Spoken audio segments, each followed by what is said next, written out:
Ya, pertama kami terima kasih kepada panitia yang sudah mengizinkan kami berbicara di sini. Uh, ya, uh, seperti kita ketahui tadi yang disampaikan oleh Mas Mata bahwa di Indonesia yang disebut dengan satu kesatuan fungsi penyelenggara pemilu itu ada dua lembaga, Bapak Ibu. Yang pertama adalah untuk fungsi teknis itu diserahkan kepada KPU. Dalam hal ini di Korea Selatan adalah PPLN, tadi diwakili oleh Mas Mata. Kemudian yang kedua adalah fungsi pengawasan, ya, itu diserahkan kepada Bawaslu. Dalam hal ini kita disebut dengan Panwaslu Korea Selatan. Nah, sesuai dengan fungsi tadi bahwa tugas kami di sini adalah untuk menyelenggarakan pengawasan agar pemilu itu berlangsung secara demokratis, itu yang pertama.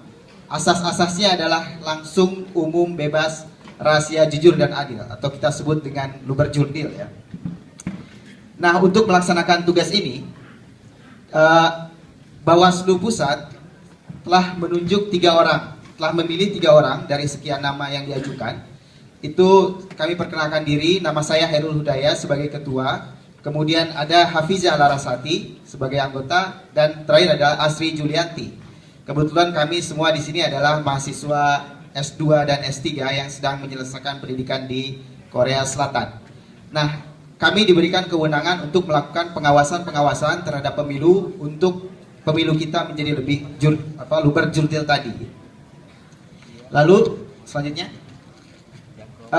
siapa saja yang diawasi oleh pemilu? Jadi ketiga orang tadi diberikan pengawasan. Yang pertama adalah mitra kerja kami, PPLN. Jadi kita juga mengawasi apakah PPLN itu telah melakukan telah sesuai dengan peraturan perundangan, aturan main terhadap pemilu.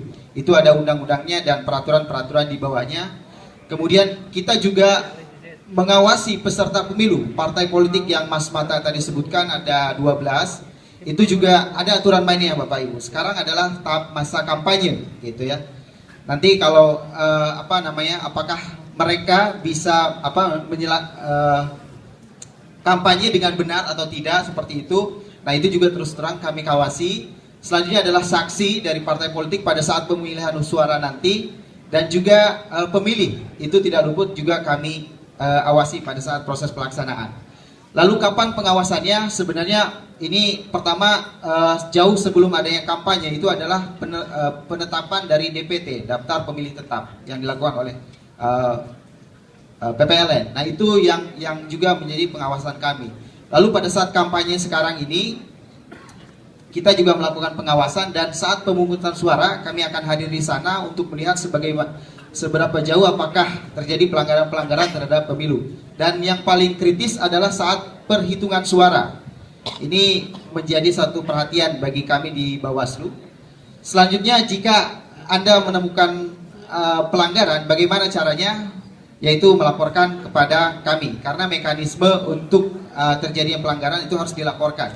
Nah, saat ini kami sedang membangun sistem yang memudahkan, user friendly untuk Anda semua. Mungkin nanti diintegrasikan dengan media-media sosial, Facebook, Twitter, dan lain sebagainya. Dan saat ini sedang dibangun di panwaslukorea.com. Jadi kalau Anda misalkan melakukan pelanggaran-pelanggaran, money politik, dan lain sebagainya, tentu saja silakan laporkan kepada kami. Dan saya mengajak bahwa pemilu seperti Mas Mata tadi sampaikan bahwa menjadi suatu cara untuk menghasilkan pemimpin-pemimpin kita, gitu kan. Kalau caranya baik, benar, bersih, dan jujur dan adil, tentu saja kita menghasilkan pemilih yang mudah-mudahan pemimpinnya itu amanah terhadap kita semua. Itu saja yang bisa kami sampaikan. Terima kasih. Wassalamualaikum warahmatullahi wabarakatuh. Waalaikumsalam.